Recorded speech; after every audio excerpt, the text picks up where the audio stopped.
It's no cure for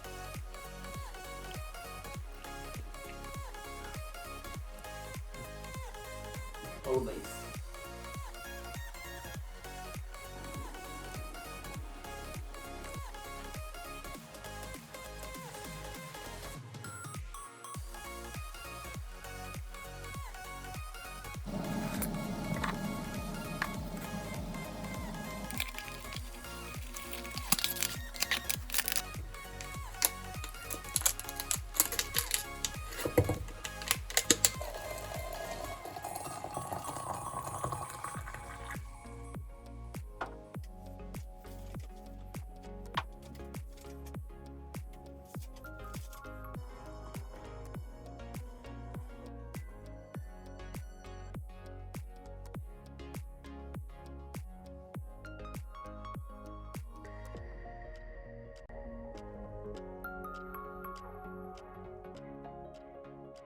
کشوری که اصلا نمیدونم عروسیاشون چه شکلیه و خودم تنها باید همه کارا رو انجام میدادم. اینجا این شکلیه که خب پدر مادرها اصلا دخالت نمیکنن، همه تصمیمات رو خود عروس دومات میگیرن. به خاطر تفاوت فرهنگی که ما داریم، میگم مثلا ما ایرانیا خیلی بریز به پاش داریم. حالا کاری با اینکه درست و غلطه ندارم، میخوام در مورد عادت‌ها صحبت کنم. خب حالا چه فرهنگ غلطیه چه فرهنگ درستیه، من به این مدل فرهنگ عادت دارم و خب عروسی هم زیاد رفتم تو ایران. بهترین عروسی ها رفتیم، بهترین پذیرایی ها، بهترین موزیک ها و این همچین چیزی اصلا تو فرهنگ اروپایی نیست. نه اینکه بگم مثلا اینجا چشم و همچشمی نیستا، هست، ولی مثلا تو قضیه عروسی اونقدری که تو ایران هست اینجا واقعا نیست. اگه ازدواج کرده باشین حتما میدونین منظورم چه حسیه، اما اگرم نکردین حتما الان تو فکرتون اینه که حالا بعدن اگه عروسی من شد بهترین عروسی دنیا رو خواهم گرفت. بهترین آدم، بهترین عروسی، بهترین لباس عروس، بهترین کیک، بهترین موزیک و چرا؟ چون برای خود به همیشه بهترین رو میخوای. این چیز خیلی عادیه وقتی که تو عروس هستی. و فکر میکنم بیشتر مواقع این فرهنگ ما واسه خارجی خیلی لذت بخش باشه، چون حس ارزشمندی میکنه، حس میکنه که چقدر من مهمم، چقدر تحویل گرفته شدم. ولی اینجا دقیقا برعکسه. یعنی واسه من خیلی سخت بود، منی که به اون فرهنگ عادت کردم و اومدم اینجا. یعنی میخوام سادگی رو بگم، در این حد سادن که وقتی من گفتم مثلا عکاس بیاد، فیلم بردار بیاد، چیزی که خیلی عادیه، ولی مثلا چکی‌ها این شکلی هن که ما هممون گوشی داریم، فیلم برداری میکنیم، مثلا مشکلی نیست. و خیلی جالبه که آدم اون لحظه که توی اون مراسم هست دیگه اصلا فرصت نمیکنه فیلم بگیره، میخواد ببینه چه خبره، اصلا دوست داره خودش تو فیلم ها باشه، تو ویدیوها باشه. بعد چکی هم که خب مراسم خاص خودشونو دارن و واقعا واقعا واقعا هیچ کس هم آخر فیلم برداری نکرد. البته خب دیگه به اصرار من عکاس و فیلم برداری نمیومد، دیگه خیالشون راحت شد. ولی من مطمئنم اگه فیلم بردار عکاس هم نمیومد همه نمینشستن ویدیو بگیرن، فیلم بگیرن. اون لحظه هیچ کس به این چیزا فکر نمیکنه. بزن و برقص که اصلا ندارن، یعنی نهایتا عروس و داماد بیان یه ذره تکون بخورن اینجوری یا رقص تانگو برن، همین در همین حد.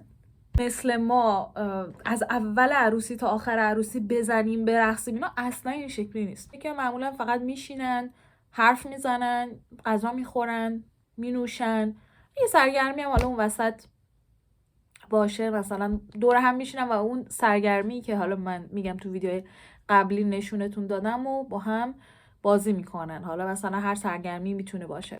یه دور که من اومده بودم چک، دوچار شوک فرهنگی شده بودم. یه دور وقتی که وارد خانواده جیکوب شدم شوک فرهنگ. آقا جیکوب گفت منو بگین جیمز، اسم انگلیسی من جیمز نه جیکوب. حالا فوق خواستش احترام میذاریم میگیم جیمز، ولی اسم چکیش یعقوب. آقا من اصلا یعقوب میگم، یعقوب بهتره. آره چی داشتم میگفتم اصلا؟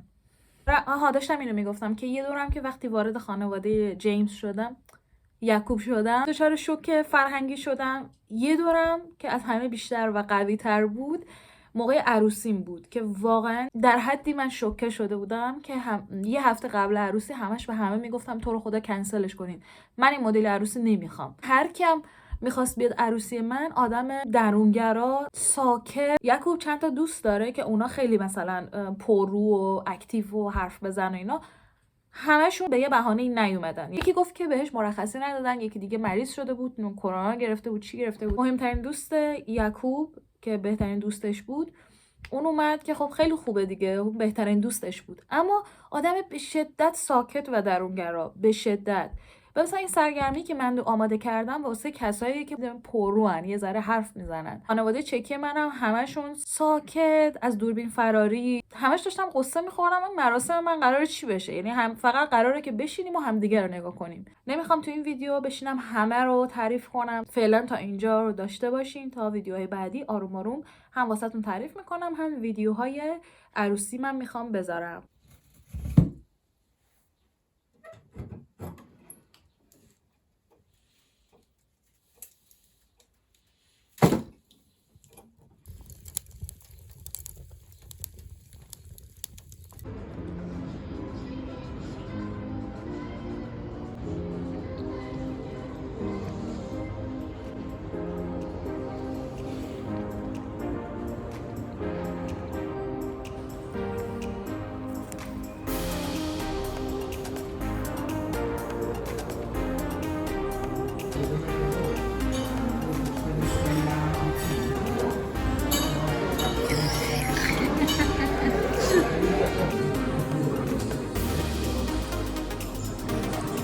نوش جون.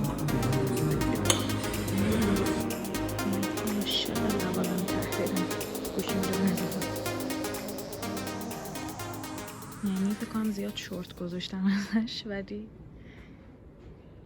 خیلی دوست دارم. واقعا کاش که اینجا همه چی مال من بود. لذت داره، واقعا کیف میکنم وقتی میام لوازم تحریری،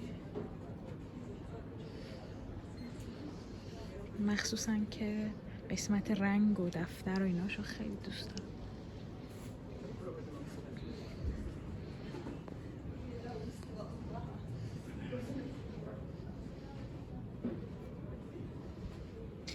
وای. هرچی میخرم بازم انگار کمه. کارتون معروف چک، نمیدونم میدونی یا نه. جاهای توریستی عروسک اینو میفروشن،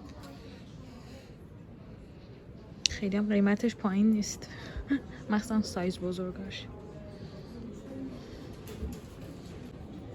اینجا قسمت ها مثلا واسه کسی که کارت پستال اینو درست میکنه خیلی خوشگله. من این مدت از این کارا میکردم. مثلا اینو برچسبا هستن، اونا تک رنگ ها هستن که رنگاش هم نشون داده. نه واسه استمپ هستش. این گلارم من رنگ قرمز و سفیدش رو خریده بودم. اینجا رو ببینین، نه همه میشه واسه کارت پستال استفاده کردیم. مثلا واسه هالووین عنکبوت بود. کوه اینا. یعنی مثلا دخترانه تر. باز گوشیمو جا میذارم. نه از این اون آچباله.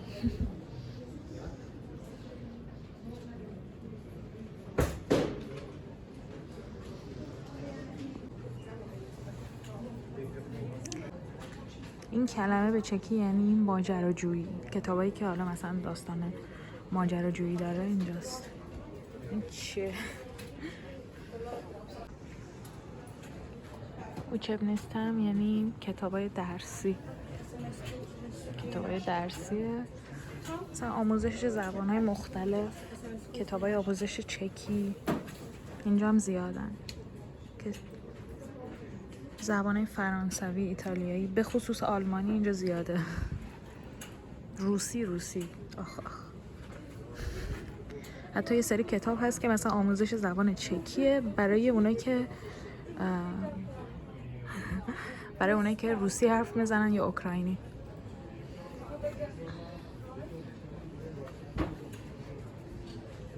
نه کتابایی که مال رشته‌های خاصی هست، مثلا حقوق،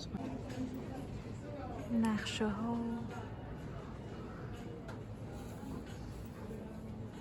برای اونایی که اهل سفرن، کتابای سفر.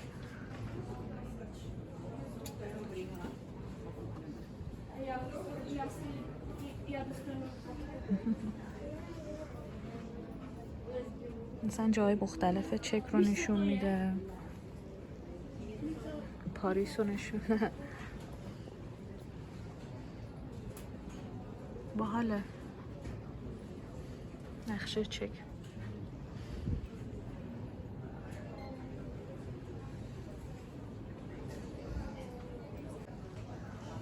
اینم کتابای علمی، کتابای هنری، کمیکس ها،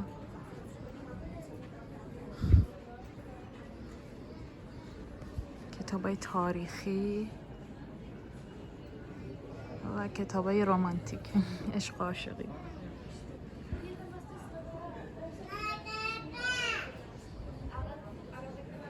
کتابای جنگی و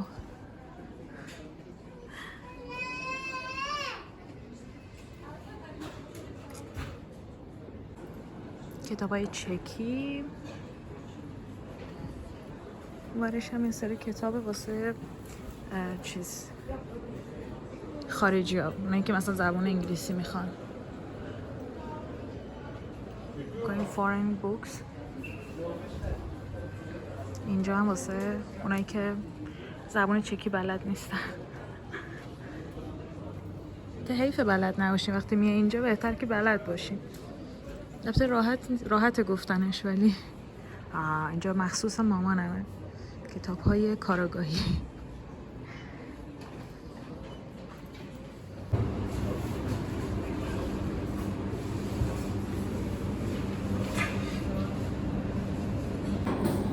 من اومدم کافه، بعد تمام کیک هایی که دارن خوشمزه است. یعنی هر کدوم رو من میدیدم میگفتم من اینو میخوام. امروز از ساعت 6 صبح اومدم سمت پراگ، الانم ساعت 5 غروبه. امروز چند تا کلاس داشتم، یکیش کنسل شد. یکی از کلاس ها هم کلاس نبود، آشنایی با شاگرده جدیدم بود. ولی این شاگردم کوچولوه، 7 سالشه، میخواد فارسی یاد بگیره. باباش ایرانیه، مامانش اوکراینیه. امروز یه قراری داشتم با مامانش و خودش، کلی با هم دوست شدیم، رفیق شدیم. بعد پلن ریختیم واسه کلاسا که چجوری میخواد فارسی یاد بگیره. خیلی خوب بود.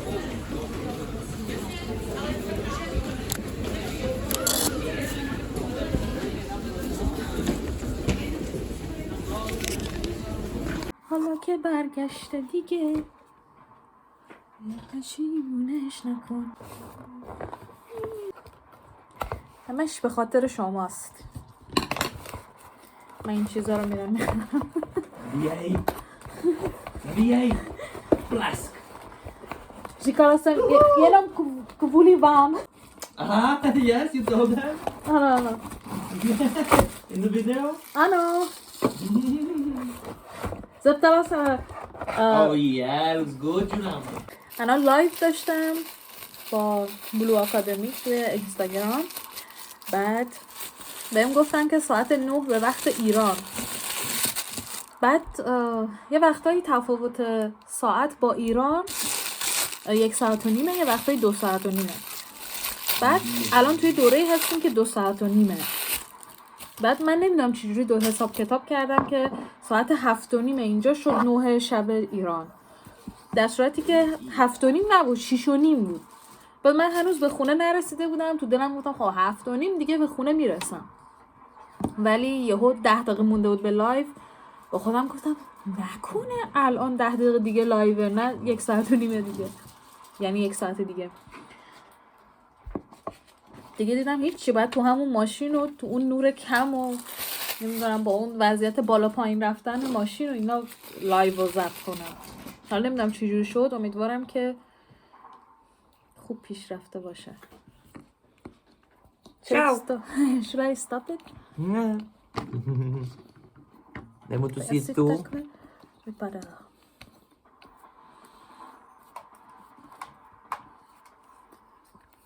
باید عکسش ولی با کلاس تره. Okay. This one is not holding bend. Actually, we are bending that. کجا میری؟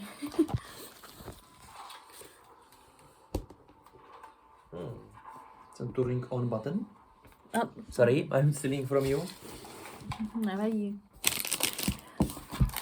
واسم هدیه خرید روش به چکی نوشته دوستت دارم. So, از buttons are colors.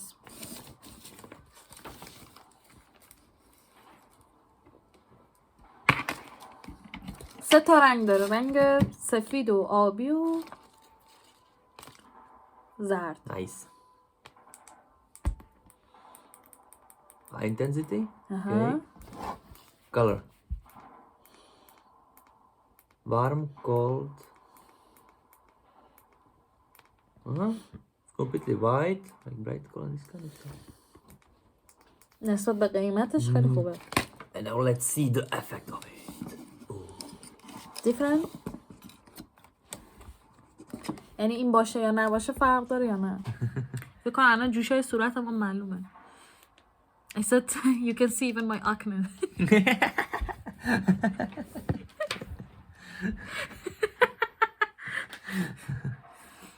بشمارین تعداد جوشا. Now it's like a lion.